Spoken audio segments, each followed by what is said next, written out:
2024 లేదా 25లో డిగ్రీ లేదా బీటెక్ చదివారా? సాఫ్ట్‌వేర్ జాబ్ కోసం ఎదురు చూస్తున్నారా? అయితే కోడ్ జ్ఞాన్ 100 డేస్ కోర్సులో చేరండి. జాబ్ సాధించండి. ఏఐ వచ్చి చాలా రకాల డేంజర్స్ కూడా ఉంటాయని చెప్పి రామ్ గోపాల్ వర్మ గారు ఆయనకి ఏఐ చాలా ఇష్టం. అనేక సందర్భాల్లో ఆయన ఏఐ గురించి చాలా తీవ్రంగా మాట్లాడారు ఇంటెన్స్‌గా. సో ఆయన ఏమంటారంటే ఇప్పుడు ముందు ట్రూత్‌కి ఫేక్ డీప్ ఫేక్ ఇలాంటివి వచ్చినప్పుడు అసలు డిఫరెన్స్ తెలియదని చెప్పి మరి అది పెద్ద సవాల్ అవుతుందంటారా రాబోయే రోజుల్లో? మీరు ఇప్పుడు అబ్జర్వ్ చేస్తే గ్రోత్ స్కూల్ అని చెప్పి టాప్ ఎడ్టెక్ కంపెనీ ఉంది. దాని ఫౌండర్ వైభవ్ సిసెంటి అని ఉన్నారు. మీరు కనుక తనది ఇన్స్టాగ్రామ్ ఓపెన్ చేస్తే లాస్ట్ 6 monthsలో తన రీల్స్ అన్నీ కూడా ఏఐ జనరేట్ చేసినాయి, కానీ అది న్యాచురల్గా ఉంటాయి. సో వాళ్ళ కింద కామెంట్ కూడా పెడతారు, this is generated by AI అని చెప్పి. అవును. సో ఏది రియల్ ఏది ఫేక్ అన్నది ఇప్పుడు రీసెంట్ జరిగిన ఇన్సిడెంట్స్లో అట్లీస్ట్ కొంతవరకు ఫైండ్ అవుట్ చేశారు. ఇప్పుడు ఇంకా ఆ ఛాన్స్ కూడా ఉండదు. ప్రతి టెక్నాలజీకి అడ్వాన్స్ ఉంటాయి, నెగిటివ్స్ ఉంటాయి, పాజిటివ్స్ ఉంటాయి, నెగిటివ్స్ ఉంటాయి. దాన్ని ఎట్లా యూటిలైజ్ చేసుకుంటాము అన్నదే. అంటే చాలా చోట్ల ఇది ఎవిడెన్స్ గా వాడతారు. ఈ గొంతు, ఈ వాయిస్ కానీ లేకపోతే ఈ వీడియో కానీ లేదా ఈ ఫోటోగ్రాఫ్ అనడానికి ఇప్పుడు లేదు. అంతగా రియలిజం వచ్చేసింది ఏఐలో కూడా. ఏఐలో ఇప్పుడు లేటెస్ట్గా అంటే ఓపెన్ ఏఐలో ఏమేమి వాడుతున్నారు ఎక్కువగా? సో బేసిక్గా చాట్ జీపీటీ ఎక్కువ యూజ్ చేస్తారండి. ఇప్పుడు నేను ఎక్కువగా నెక్స్ట్ ప్రాబ్లం క్రియేట్ అవుతుంది అన్నది నేను అనుకుంటుంది ఏంటంటే, మా ఎంప్లాయీస్ దగ్గర నుంచి నేను అబ్జర్వ్ చేసింది బేసిక్ లీవ్ లెటర్ రాయడానికి కూడా చాట్ జీపీటీ మీద డిపెండ్ అవుతున్నారు. అవును, అంటే ఇప్పుడు లెటర్ టు బాస్ మీరు అనేది రైటే. 2 days సిక్ లీవ్ అనగానే వచ్చేస్తుంది.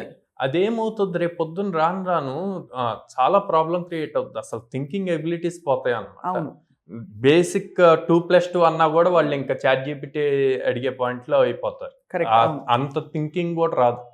అది చాలా డిసడ్వాంటేజ్ అయిపోద్దండి గోయింగ్ ఫర్దర్. అట్లాగే కానీ సో నేను అందుకే ఒక కండిషన్ పెట్టాను కంపెనీలో, లీవ్ లెటర్స్ మీ ఓన్ గా రాస్తేనే లీవ్స్ కి పర్మిషన్ ఇస్తాము. అది కూడా రియల్ గా కొంచెం please make it natural according to my style అంటే కూడా ఇచ్చేస్తుంది. కాబట్టి మనకి వాళ్ళ క్యాపబిలిటీ ఎంత అన్నది తెలుసు కదా ఇంగ్లీష్ రైటింగ్ లో. అదే ఇంగ్లీష్ పర్ఫెక్ట్ గా ఉందంటే ఖచ్చితంగా మీరు ఏఐ నమ్మాల్సిందే. ఎందుకంటే గ్రామర్, సింటాక్స్ ఎర్రర్స్ లేకుండా చాలా తక్కువ మంది రాగలుగుతారు. సో ప్రతిదీ లెర్నింగ్ స్టేజ్ లోనే ఉందండి. ఈవెన్ ఏఐ కూడా ఫుల్ ఫ్లెడ్జ్డ్ రాలా, లెర్నింగ్ స్టేజ్ లోనే ఉంది. దాన్ని ఇంకా ఎట్లాగా లెర్న్ చేసి మనం చేస్తాము అన్న దాని మీద. ఇప్పుడు సుందర్ పిచ్చయ్య గారి స్టేట్మెంట్ తర్వాత మీకు ఆబ్వియస్లీ మీరు కోడ్ జ్ఞాన్కి అంటే మీ పర్పసే విద్యార్థుల్ని సెటిల్ చేయడం. సో మీకు న్యాచురల్లీ ఆ తలంపు వచ్చి ఉంటుంది, ఏం చేయాలి నేను నెక్స్ట్, ఏం కోర్సెస్ పెట్టాలి ఏఐ రిలేటెడ్ అని. మీకు ఏమనుకున్నారు సాయిరామ్? అంటే సపరేట్ గా మనం ఏఐ కోర్సెస్ పెట్టాల్సిన అవసరం లేదండి. ఉన్న ఫుల్ స్టాక్ ప్రోగ్రామ్ లో ఏఐని ఎలా ఇంప్లిమెంట్ చేయాలి అన్నది చూడాలి. ఇంకో 10 or 15 days ఎక్స్టెండ్ చేసి. ఎందుకు అంటే ఫస్ట్ కంపెనీస్ ఏం చూస్తాయి అంటే లాజికల్ స్కిల్ ఎట్లా ఉంది, లాజికల్ రీజనింగ్ స్కిల్ ఎలా ఉంది అని చూస్తారు. తర్వాత టెక్నికల్ గా ఎలా ఉంది అని చూస్తారు. ఇప్పుడు ఏఐ కూడా రిక్వైర్మెంట్ అవుతుంది కాబట్టి వీళ్ళు వచ్చిన ప్రాబ్లం స్టేట్మెంట్ ని ఏఐలో ఎలాగా సాల్వ్ చేయగలుగుతారు అన్నది కూడా చూస్తారు. సో ఈ 3 things కావాలి కాబట్టి మనం ఆల్రెడీ 2 కవర్ చేస్తున్నాము. సో దానికి ఏఐని ఇంప్లిమెంట్ చేస్తే సరిపోతుంది. ఇప్పుడు కోర్సులు అయితే నేర్చుకోవచ్చండి, but logical thinking, rational thinking అన్నది చిన్నప్పటి నుంచి ఆ బెంట్ ఆఫ్ మైండ్ లేకపోతే రాదు. ఇప్పుడు పిల్లలకి రాను అట్లీస్ట్ మీరు అన్నట్టు చిన్నప్పుడు క్యాల్కులేటర్స్ లేకుండా మనం టేబుల్స్ గుర్తుపెట్టుకుని లేకపోతే ఇంకేదో క్యాల్కులేషన్స్ పెద్దవి ఇస్తే కూడా మనం క్యారీ ఫార్వర్డ్ ఇవన్నీ చేసేవాళ్ళం. ఇప్పుడు అన్నీ మెకనైజ్డ్ అయిపోయాయి, అన్ని ఫింగర్ టిప్స్లో ఇలా వచ్చేస్తున్నాయి. మరి ఏమిటి పిల్లలకి డెవలప్ చేయాలంటే ఈ బెంట్ ఆఫ్ మైండ్? మనం చిన్నప్పుడు ల్యాండ్ లైన్ నెంబర్స్ ఎన్ని గుర్తుపెట్టుకునేవాళ్ళం, నాకు తెలిసి అబౌట్ 10 numbers గుర్తుపెట్టుకునేవాళ్ళం. అంతే సరిగ్గా 3-4 numbers కూడా మనకి గుర్తుండట్లేదు, ఎందుకు ప్రతి మొబైల్ యూజ్ చేస్తున్నాం. అవునవును. సో అట్లాగే ఇప్పుడు కిడ్స్ పాయింట్ లో కూడా అదే నాకు ఈ హ్యాక్థాన్ విన్నాక చాలా షాకింగ్ అనిపించింది. ఇదివరకు టూల్స్ ఐడిఈస్ అంటాం అనమాట, ప్రోగ్రామింగ్ టూల్స్ ని.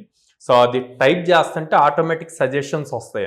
అట్లాంటివి కూడా ఏమీ లేకుండా, అసలు నెట్ లేకుండా వీళ్ళని చేయమంటే, అంటే ప్యాకేజ్ కూడా చాలా హై అండి, అబౌవ్ 50 lakhs ప్యాకేజ్ ఉంది. సో వాళ్ళు అంత ఇన్డెప్త్ టెస్ట్ చేస్తున్నారు. సో అది రియలైజ్ అవ్వాలి స్టూడెంట్స్ అయినా ఎవరైనా సరే, ప్యూర్ ఏఐ మీద డిపెండ్ అవ్వకూడదు. బేసిక్ స్కిల్ ఉంటేనే అప్పుడు ఏఐ నేర్చుకుంటే యూజ్ అవుతుంది అన్నది. ఎందుకంటే మీరు అన్నట్టు సుందర్ పిచ్చయ్య గారు అన్నారు కదా, మనకి క్రియేటర్స్ కావాలి ఇప్పుడు అని. అవును.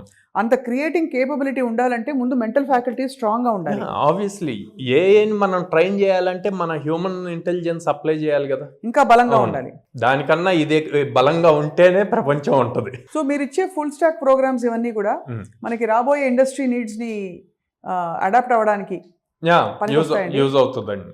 సో ఆబ్వియస్లీ ఇప్పుడు సింపుల్గా చూస్తే ఇందాక మనం మాట్లాడుకున్నాం టెస్టింగ్ అంతా కూడా ఆటోమేట్ అయిపోతుంది అని చెప్పి.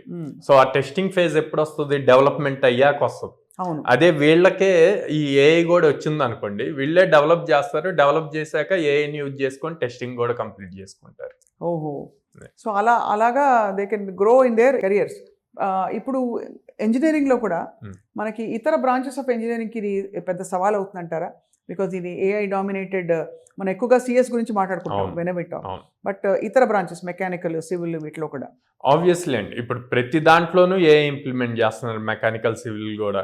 సో వాళ్ళ డొమైన్కి రిలేటెడ్ అది జరుగుతూ ఉంది. సో ఇప్పుడు ఏమవుతుంది, ఇంకా బ్రాంచ్తో సంబంధం లేకుండా ప్రతి ఒక్కళ్ళు నేర్చుకోవాల్సింది. అవును.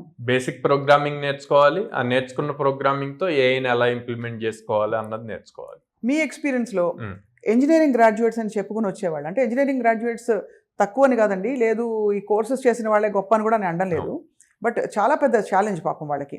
4 సంవత్సరాలు కష్టపడి రుబ్బి సీట్ తెచ్చుకుని అక్కడ చదువుకోవడం, మళ్ళీ బయటకు వచ్చాక ఎక్కడో గ్యాప్ ఉంటుంది. అలా మీరు చూసారా? అంటే ఎడ్యుకేషన్ సిస్టంలో వాళ్ళు 4 years కష్టపడింది వాళ్ళకి ఆ డిగ్రీ రావడానికి యూజ్ అవుతుందండి. కానీ టెక్నాలజీ చాలా స్పీడ్గా ర్యాపిడ్ స్పీడ్తో చేంజ్ అవుతుంది. ఇండస్ట్రీకి ర్యాపిడ్ స్పీడ్తో చేంజ్ అవుతున్నా ఆ లెవెల్ స్కిల్స్ ఉన్న వాళ్ళు కావాలి. అవును. అక్కడ గ్యాప్ చాలా.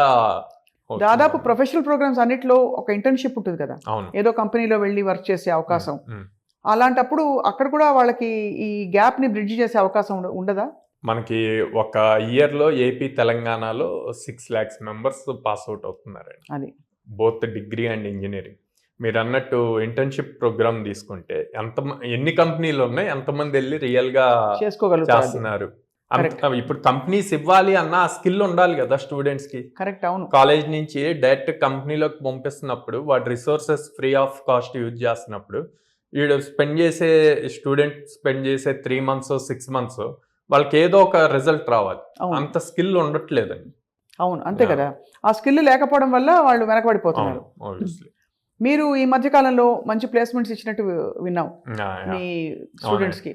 ఏదో ఐ థింక్ 1.5 lakhs దగ్గర per annum, per month. 17 LP అంటే 17 lakhs per annum. 17 lakhs per annum చాలా పెద్ద జీతం అది. ఫ్రెష్ గ్రాడ్యుయేట్ అండి. Fresh graduate. ఏం కోర్స్ చేశారండి మీద? Full stock. అదే పైథాన్ ఫుల్ స్టాక్ చేసి డేటా సైన్స్ సైడే వచ్చింది జాబ్. బట్ డెఫినెట్ గా సాయిరామ్ గారు, అపార్ట్ ఫ్రమ్ ద కోర్స్ వాళ్ళలో ఏదో ఒక గుణగణాలు కొన్ని ఉండుంటాయి, అంటే అంత మంచి ఒక జాబ్ రావడానికి. బికాస్ 10 మంది ఆ కోర్స్ చేయొచ్చు, అందరికీ ఆ జాబ్ రాదు. సో ఏంటండి ఆ గుణగణాలు? చూసిన వాళ్ళకి ఇన్స్పిరేషన్ గా అవ్వాలని అడుగుతున్నాను. ఈ పర్టికులర్ క్యాండిడేట్ గురించి మాట్లాడితే కనుక 17 LP తను ఫస్ట్ లో చాలా జాలీగా ఎంజాయ్ చేస్తూ అట్లా ఉండేదండి. అంటే ఫైనల్ ఇయర్ స్టూడెంట్, జస్ట్ ఇప్పుడు పాస్ అవుట్ అయిందనమాట. రాను అంటే తనకి ఫస్ట్ ప్రోగ్రామింగ్ మీద అంత ఇంట్రెస్ట్ లేదు. వాళ్ళ కాలేజ్లో కొన్ని క్రెడిట్స్ పెట్టడం వల్ల తను వచ్చి జాయిన్ అయింది. బట్ స్లోగా రియల్ టైమ్ ఎగ్జాంపుల్స్ చేస్తున్నప్పుడు తనకు ఆ ఇంట్రెస్ట్ స్టార్ట్ అయింది. హార్డ్లీ మన దగ్గర ఆల్మోస్ట్ 4.5 months నేర్చుకుంది అనమాట. సో నేర్చుకుంది. ఫస్ట్ 1 month అయితే నేను 2 times ఏమో పిలిచి అట్లా ఉండకూడదు అని చెప్పి కూడా కౌన్సిలింగ్ ఇచ్చాము. బట్ తను స్లో పిక్ అయింది. జాబ్ వస్తుంది అనుకున్నాం కానీ ఇంత హై ప్యాకేజ్ ట్రాక్ చేస్తుంది అన్నది అనుకోలే. అంటే తను చాలా సీరియస్గా తీసుకుంది, ఎఫర్ట్ పెట్టింది, టైం. ఓన్లీ క్లాస్లో చెప్పినయే కాకుండా ఆఫ్టర్ ద క్లాస్ చాలా ప్రాజెక్ట్స్ బిల్డ్ చేసింది. అది బాగా ప్లస్ అయింది తనకి. అది చాలా మంచి విషయం. అయితే ఒక అమ్మాయి సెటిల్ అయిపోయింది. అవును. తనకి ఫస్ట్ ఇంటర్న్షిప్ ఆఫర్ వచ్చింది. ఇంటర్న్షిప్ ఆఫర్లో లైక్ 25,000 per month పే చేశారు. 3 months చేసింది. తను అక్కడ 3 months పెర్ఫార్మెన్స్ చూసి 17 LPA సేమ్ కంపెనీ ఇచ్చింది. గ్రేట్ కదా, వండర్ఫుల్ కదా.